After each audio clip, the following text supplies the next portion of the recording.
They say betrayal hurts most when it comes from someone you gave your life to. I learned that truth the day I came home from the hospital and found strangers living in my house. I stood on the cracked sidewalk, clutching a plastic hospital bag in one hand and my purse in the other, staring at the cheerful blue shutters of a place I had called home for 46 years. There were toys scattered on the lawn. A grill puffed gentle smoke on the back porch. My porch. A woman I had never seen before opened the front door. She was young, maybe 30, wearing leggings and a band tee, holding a baby on her hip. She looked confused when she saw me. I thought I had the wrong address. "Can I help you?" she asked. I looked down at the faded brass numbers on the mailbox. 621 my house. My numbers. The same ones I'd painted white every spring since 1981. "This is my home," I said, voice cracking. "Who are you?" The woman shifted the baby on her hip, unsure. "We just moved in last week. We bought it from I think his name was Evan." "Evan, my son." The air turned heavy. My knees buckled, and I had to steady myself on the iron railing. The baby started to cry. The woman's face twisted with something between sympathy and alarm. "Are you okay? Do you need to come in?" "No, I needed to wake up. 3 months earlier, I had fallen in the backyard while trimming the hedge. Broke my hip clean. At 76, that's no small thing. They whisked me into surgery, and from there, it was rehab and recovery. I spent nearly 11 weeks away. I assumed Evan was taking care of things. That was the plan. He had my house keys. He'd promised to feed my cat, to water my tomatoes, to watch over the only place I'd ever called mine. Instead, he sold it. I found out later he'd signed as my power of attorney. I had given it to him years ago, blindly, trusting that he'd never use it unless I was completely incapacitated. I thought it was a formality. I didn't know he'd use it to rip away everything I'd built. I had nowhere to go. The hospital discharge planner offered me a pamphlet for senior shelters. I spent that night in a motel on Route 11, eating crackers from the vending machine and staring at a popcorn ceiling, trying to understand how my own son could do this to me. The next day, I called Evan. He didn't answer the first 3 times. On the 4th, he finally picked up. "Mom," he said, voice flat. "You're out of the hospital?" "I'm out," I said, keeping my voice steady. "And I went home." Silence. "You sold it." More silence. Then, finally, he said, "It wasn't safe for you to live alone anymore. You needed something smaller. Something manageable. You decided that without asking me. I was trying to help. You helped yourself to my life, Evan." There was a pause. The market was high. It made sense. We used the money too. We. His voice tightened. Me and Emily. We used it as a down payment on a new place. Somewhere big enough for you too. If you'd just let us explain. "I don't need an explanation," I said. "I need my home." He started to say something, but I hung up. That was the first time in my life I felt older than my years.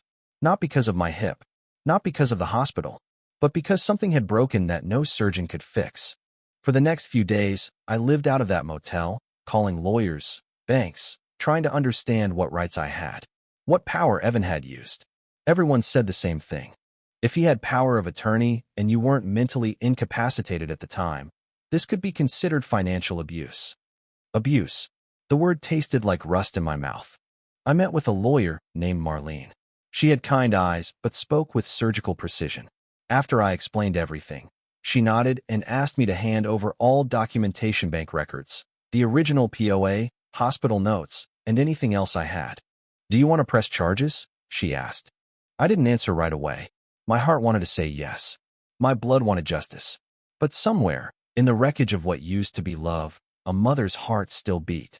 I shook my head. "I want to make sure he never sees another cent from me." She leaned back, nodding slowly. "Then we changed the will." I hadn't looked at my will in 15 years.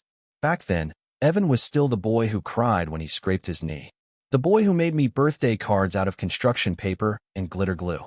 I left him everything: me house, my savings, my books, my jewelry, even the old cuckoo clock my father gave me the day I turned 18. Now, all of it was going elsewhere. I made a new will, named a friend from my book club as executor, left a small sum to the cat rescue. The rest would go to a scholarship fund for young nurses, women like those who had taken care of me in rehab, who wiped my face when I cried quietly in bed, aching from the betrayal. I wrote Evan a letter and asked Marlene to include it with the will. "Evan, You were once the center of my world. I gave you everything I had, thinking that love meant you'd never take advantage of me. I was wrong. You sold the house where your father and I built our lives. You turned my recovery into an opportunity. You didn't ask what I wanted. You decided what was best for you. I hope one day you understand what you took from me was never just bricks and wood. It was history, memory, family. You will receive nothing from my estate. That's not out of revenge. It's because I want what little I have left to go to those who understand compassion and honor. I will always be your mother, but you are no longer my son. Goodbye, Mom. I didn't send it. Not right away. I held on to it for a while, tucked into a drawer with my winter gloves and a faded photograph of Evan at 6 years old, holding a frog in one hand and beaming with pride. I missed that boy, but I didn't miss the man he had become. A month later, I moved into a small apartment above a bakery. The air smelled like cinnamon and bread every morning. The landlady, Martha, was 72 and played old jazz records at night. I found a rhythm. I planted herbs in window boxes. I adopted a cat named Agnes. I started writing again. Stories, letters I never mailed. Memories. I wrote the past out of me, line by line. One day, Evan came to the bakery. I saw him through the glass older than I remembered, thinner. He looked up and saw me watching from the window. He raised a hand. I didn't wave back. I turned away and closed the curtain. 3 weeks passed before I saw him again. This time he waited. Sat at one of the bakery's outside tables, hands folded on the metal surface like a schoolboy waiting for punishment. Martha brought me the note. He said he's your son. Wants 5 minutes. I stared at the handwriting on the napkin. Evan's scrawl. Crooked E, missing punctuation, like always. 1,000 memories tried to rush in. I blocked the door. I went outside. He stood as I approached, nervous, eyes hollowed out by something guilt, maybe, or shame. I didn't sit. 5 minutes, I said. I was wrong, he said immediately. I said nothing. I didn't think. I panicked. The doctors said it might be months before you walked again, and Emily was already pregnant, and I just thought maybe it was a way to help everyone at once. Help who? I asked. You? Your bank account. He winced. It wasn't about money. You used my signature, Evan. You took everything I owned and sold it like an old car. I know. His voice cracked. And I deserve your anger. But you have to believe me, Mom. I didn't mean to hurt you. I sat down then. Slowly, carefully, because the hip still ached in the rain.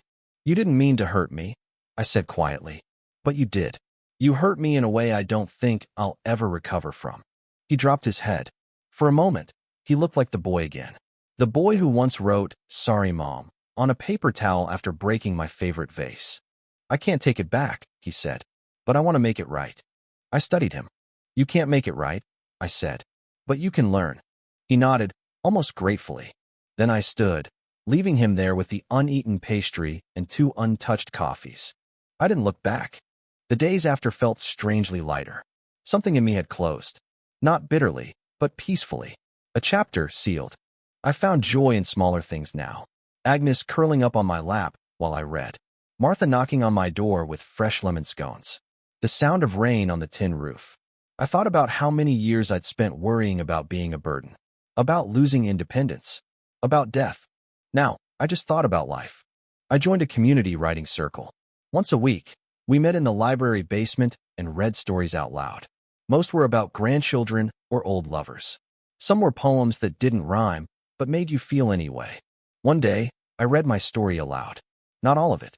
Just the part about coming home and finding strangers in my kitchen. There was silence when I finished. Then a woman named Harriet leaned forward, her eyes glistening. "That's not just your story," she said. "It's ours."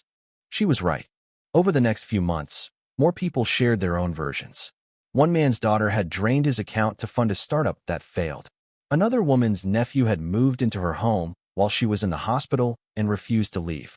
A retired schoolteacher named Dottie said her niece took her name off the deed while pretending to help manage taxes. It wasn't just about money. It was about the erasure. The way the world assumes the elderly are invisible. That our lives are no longer ours to live, but problems to solve. One day, I typed these words. We are not past tense. I printed it, framed it, and hung it in the hallway outside my apartment door. Martha saw it and smiled. Damn right. Winter came hard that year. Snow piled thick on the awnings. and the bakery closed for a week after Martha slipped on the back steps. I brought her soup. She gave me her spare key. Just in case, she said. We sat together in her living room, knees wrapped in quilts, listening to Billie Holiday crackle through the radio.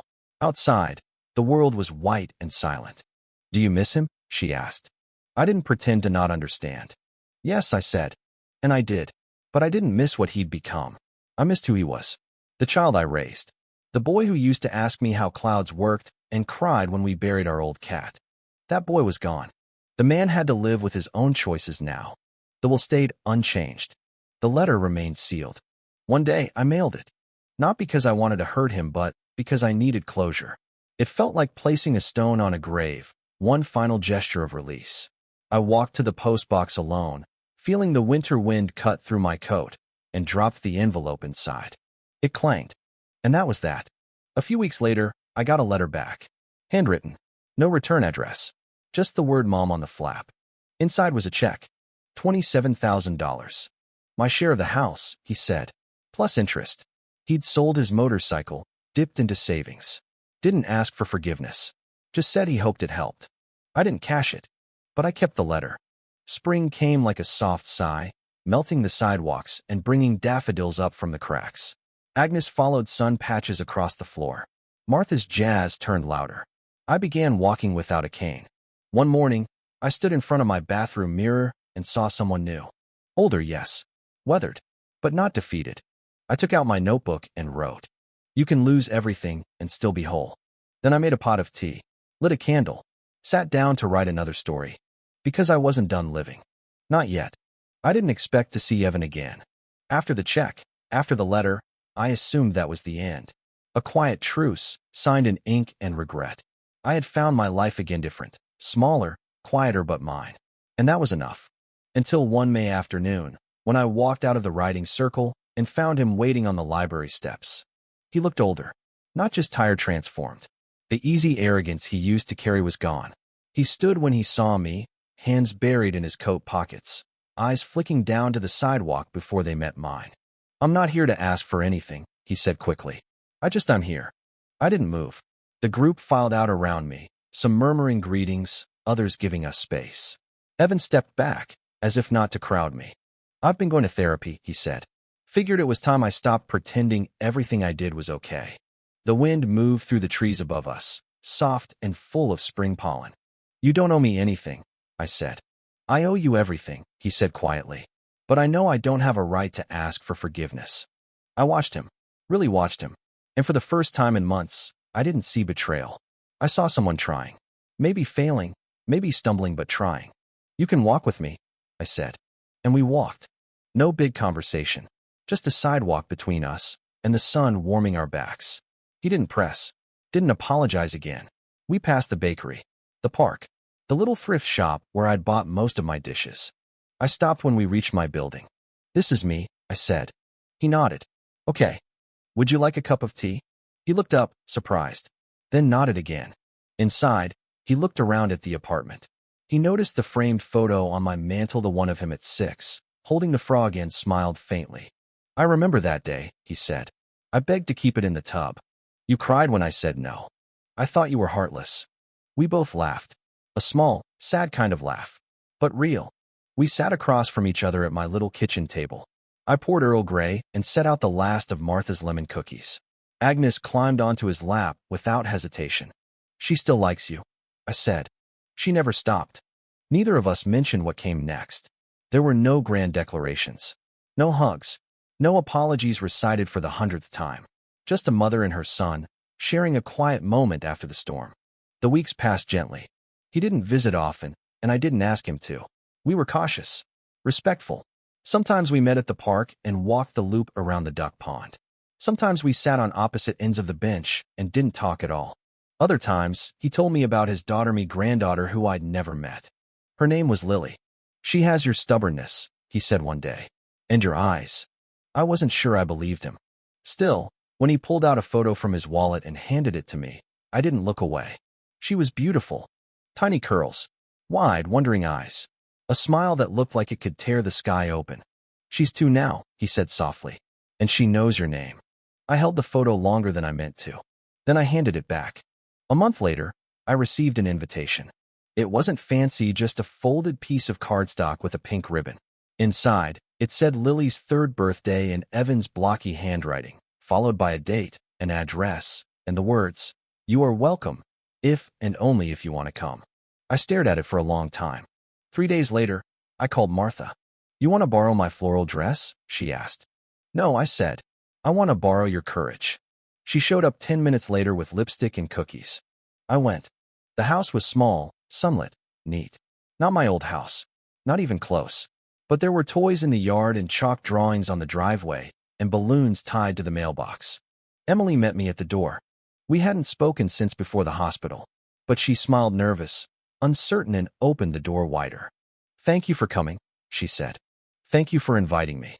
Lily ran toward me wearing a paper crown. When Evan scooped her up and said, "This is Grandma," she stared at me, curious, and offered me a piece of cookie already bitten in half.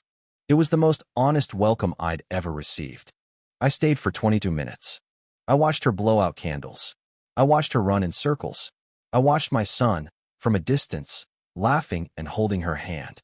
And then I left, quietly, before the questions started or the pain caught up. But I didn't cry. Not that day. Later that week, I sat on my balcony, tea in hand, notebook in lap. Agnes was curled at my feet. The wind smelled like lilacs. Across the street, kids rode bikes and old couples held hands. Somewhere, Billie Holiday was playing again, probably Martha, with her window open just wide enough to let the music escape. I opened my notebook and began to write again. Not a story this time. Not a memory. But a letter. To Lily. "Dear Lily, I missed your first 3 years, but I want to tell you something. I was there when your father took his first steps. I was there when he learned how to read, and when he cried over a lost baseball game. I was there through his anger, his silence, his mistakes. And I forgave more than I ever thought I could. Not because I'm perfect, but because I am your grandmother. And that means something. Maybe someday you'll read this. Maybe you'll ask why things were complicated. And maybe someone will tell you.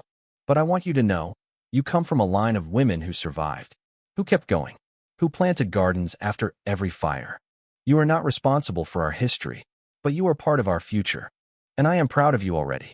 With love, Grandma." I sealed the letter, placed it in a drawer. It wasn't time yet, but someday it would be. And when that day came, I would be ready. A week after Lily's birthday, Evan called again. He didn't ask to come over.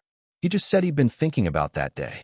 How I stood quietly near the snack table, watching Lily open gifts, my hands folded like I was holding something I didn't know how to put down. "It meant a lot that you came," he said. I could hear something shifting in his voice, a humility that hadn't been there for years. "It wasn't easy," I admitted. "I know," he said. "You looked like you were holding your breath the whole time." I almost laughed. "That's because I was." He paused. "Would it be okay if I stopped by again sometime? Just for tea. No expectations. No big conversations." I thought of how much had been said already, and how much no longer needed to be spoken aloud. "All right," I said. And he did come. Once a week, sometimes twice. Never for long. We drank tea, talked about unimportant things. Weather. Recipes. Lily's latest obsession with worms. And though it was awkward at first, there was a rhythm to it. The kind you don't notice until it's gone. One day, I asked him what made him finally start going to therapy. He took a long time to answer. "When I saw your face that day on the porch," he said. "When you found out what I didn't recognize you. I saw heartbreak, but I also saw something worse." "What?" "Disappointment. And distance. It was like I'd already become a stranger to you. And I realized that I wasn't just losing my mother. I was losing the only version of myself that ever felt worth a damn." I looked at him. Really looked. For the first time, I saw the depth of his own grief. Not just for what he had done, but for what he had lost in doing it. "I don't hate you, Evan," I said. "I just needed to learn how to love myself more than I loved the idea of who you used to be." That was the first time he cried in front of me since he was 13. In June, Lily visited. Not for long. Just for an hour. Emily brought her, standing a bit outside the doorway while Lily wandered around the living room, asking questions about every object like it was a museum. "Why is your cat old?" "She just is, sweetheart." "Why do you have this bird clock?" "It's funny. Because my father gave it to me." "It's old too." "I like old things," Lily declared. I smiled. Me too. When she left, she hugged me unprompted, tight and fast. Then she ran down the stairs, dragging Emily behind her. Evan stood there a moment longer, watching them go. She talks about you now, he said. All the time. I didn't say anything. I just closed the door gently and leaned my back against it, letting the sound of her footsteps echo down the hall. It was the first time I cried in weeks. Not from sadness. From something softer. Hope. That summer, I started writing letters to people I hadn't seen in years. My old neighbors. A friend from high school. My younger sister, who lived in Arizona and whom I hadn't spoken to since we argued over our mother's will in 1994. I wrote not to fix things, but to set things free. Some wrote back. Some didn't. But each letter felt like another splinter removed from under my skin. And I kept writing. One day, Evan brought me a leather-bound notebook. For your stories, he said.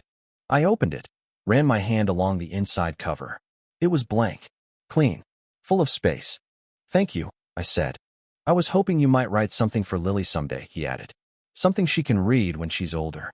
Something about you. Not just the grandma who brings cookies, but the woman, the life. I stared at the notebook for a long time after he left. That night, I wrote my name on the first page. Then I wrote the sentence that would start it all. I was not always old, and I was never small. Fall arrived like a hush. Leaves turned copper and gold. Martha started baking pumpkin bread. The bakery glowed in the early dark. Evan came by with a coat for mule, soft, in my favorite shade of gray. You're still my mother, he said, as he handed it over. Even if I'm not always your son. I smiled at that, not because it was perfect, but because it was honest. And I was learning that honesty could be enough.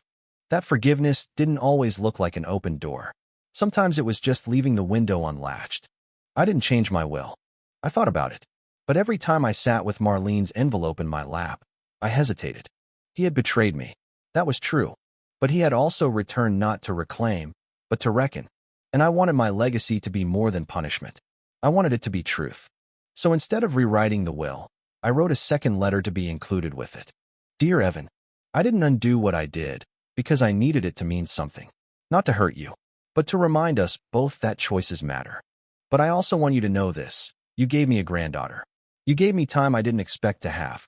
You gave me the chance to see change not just in you, but in me. What happens after I'm gone is no longer mine to shape. But while I'm here, I will share what I can. I will be who I am. And I hope that's enough. With all the love that remains. Mom. I sealed the letter. I placed it next to the first one. One held pain. The other, peace. And together, they told the whole story.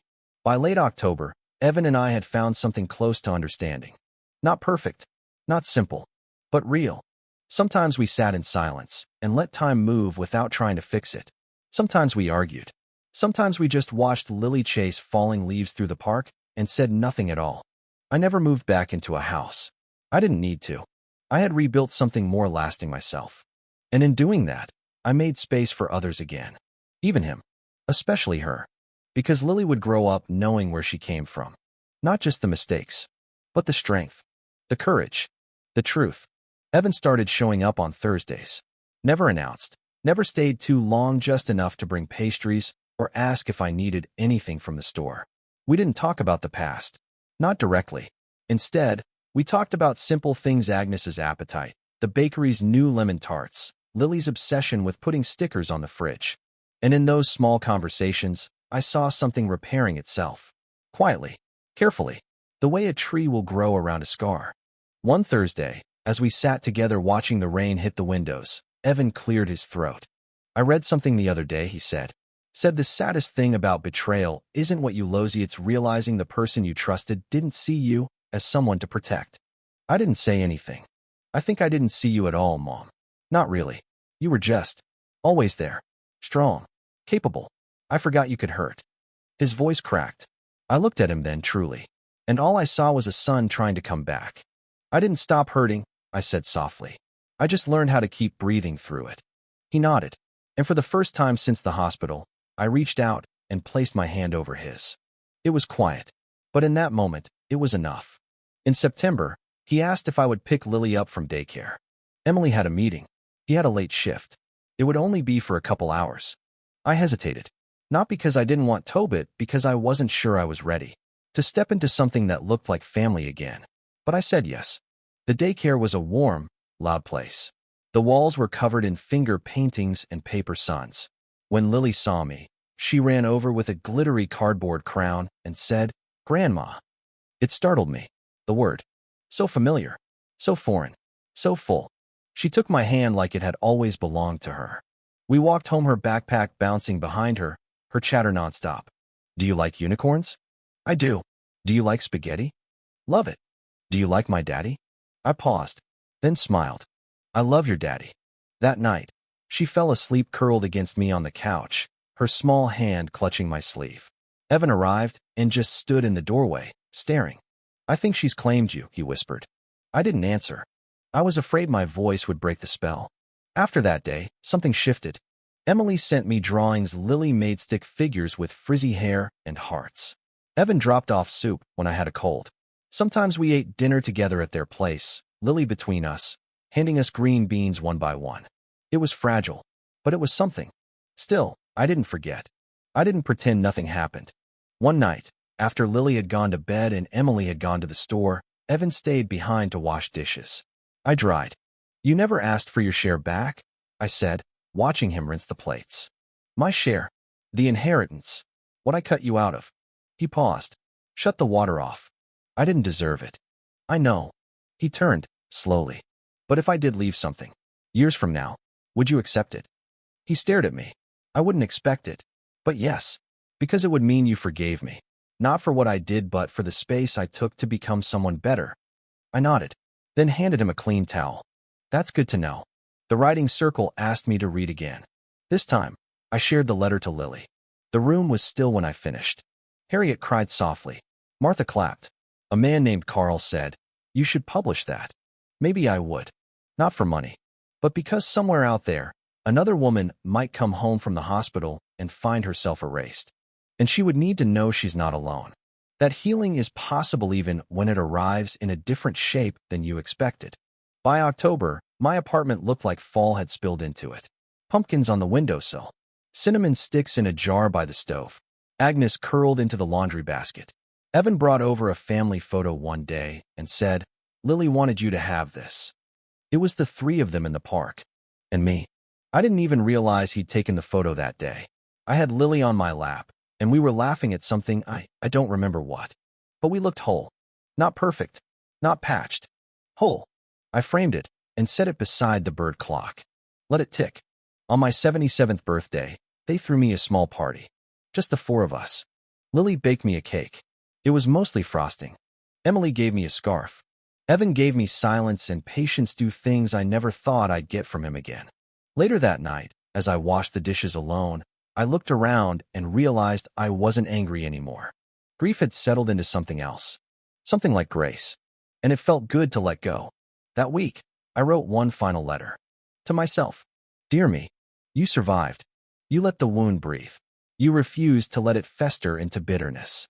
You protected what mattered, your voice, your peace, your sense of self. You taught your son how to come back. Not through guilt, but by example.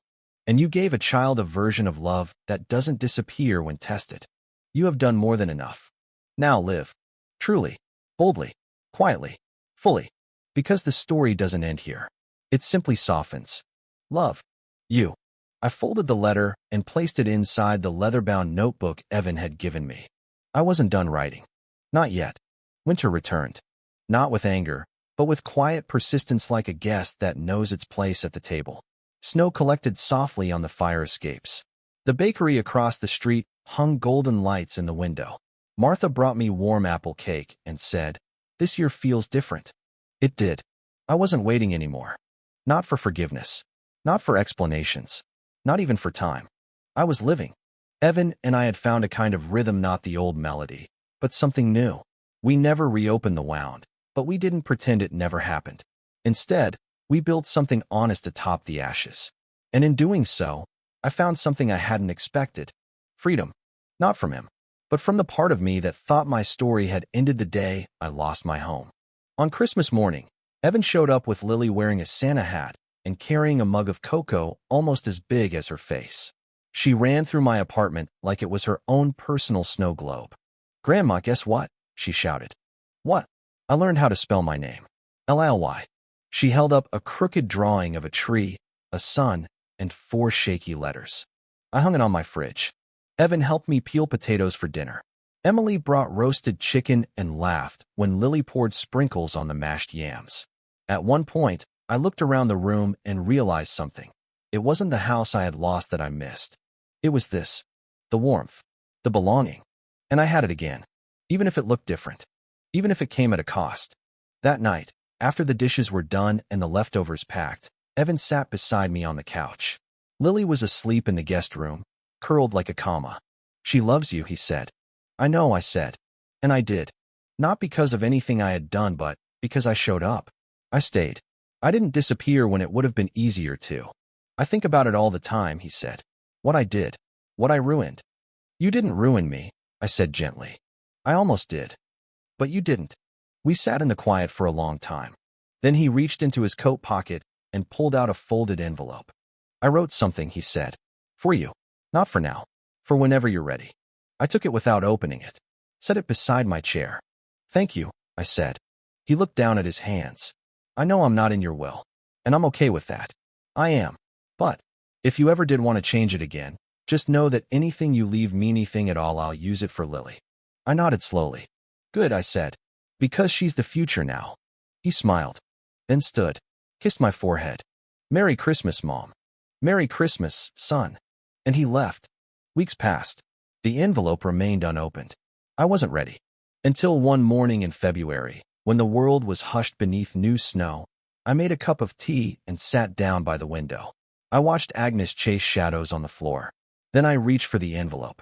Inside was a letter written in Evan's messy, unsure handwriting. Dear Mom, I don't know if there's a way to make peace with what I did. But I do know this.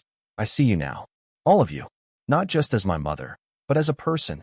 A whole, complicated, brilliant person. You were always so strong. I forgot you could be hurt. You gave, and I took more than I ever deserved. I saw your trust as something permanent, indestructible, like a mountain. And when I broke it, I didn't just betray you, I betrayed the boy who once believed he could make you proud. I don't know if you'll ever forgive me, but I will spend the rest of my life trying to deserve the second chance you've already given. I love you, Evan. I cried. Not the kind of cry that crushes you. The kind that lifts. That letter, like all healing, didn't erase the past. It made space for the future. In March, I updated my will one last time. I left part of my savings to Lily's college fund, the rest to the Scholarship Foundation for Elder Care Nurses. I wrote a final note to be read at my funeral, and it began like this. This is not the end of my story. It's just where you pick it up next. Then I returned the old letter to Evan, the one I'd written when I was still bitter and broken. I handed it to him across the park bench and said, You should have this. He took it carefully, didn't open it. Did I deserve it, he asked. Yes, I said. He nodded. Do I still? No, I said. But I want you to keep it anyway, to remember how far we've come. He placed it in his coat pocket, next to the photo of Lily he always carried. That spring, I taught Lily how to plant tomatoes in small ceramic pots on my windowsill. She made up names for each one: Tommy Tomato, Queen Leafy, Sir Redface. She talked to them like they were friends. One morning, she asked, Grandma, are you going to die someday? I was caught off guard. But I answered honestly. Yes, I said. But not today. Okay, she said, completely satisfied. Then let's plant more tomatoes. And we did. We planted hope in every pot. When I turned 78, Evan gave me a gift, a bound book, printed simply, titled Letters to Lily, from a Woman Who Lived. It was my writing, my stories, my pain, my survival. He'd taken them from my notebooks, with permission, and made them into something I could hold. Maybe one day she'll read it, he said. She will, I said. And when she does, she'll know 2 things. What? That her grandmother was never quiet, and that her father knew how to listen. Evan didn't say anything. He just hugged me, and that hug felt like a circle closing, not ending, just becoming whole. Summer came again. The window was open. The tomatoes had begun to bloom. Lily danced around the room in a dress too big for her, holding Agnes like a doll. Evan and Emily laughed in the kitchen, arguing over jam and toast. And I sat in my chair, listening, breathing, living. I was no longer the woman who had everything taken from her. I was the woman who had taken herself back. And that, in the end, was the greater victory. Not revenge, not justice, but becoming the author of my story again, one chapter at a time.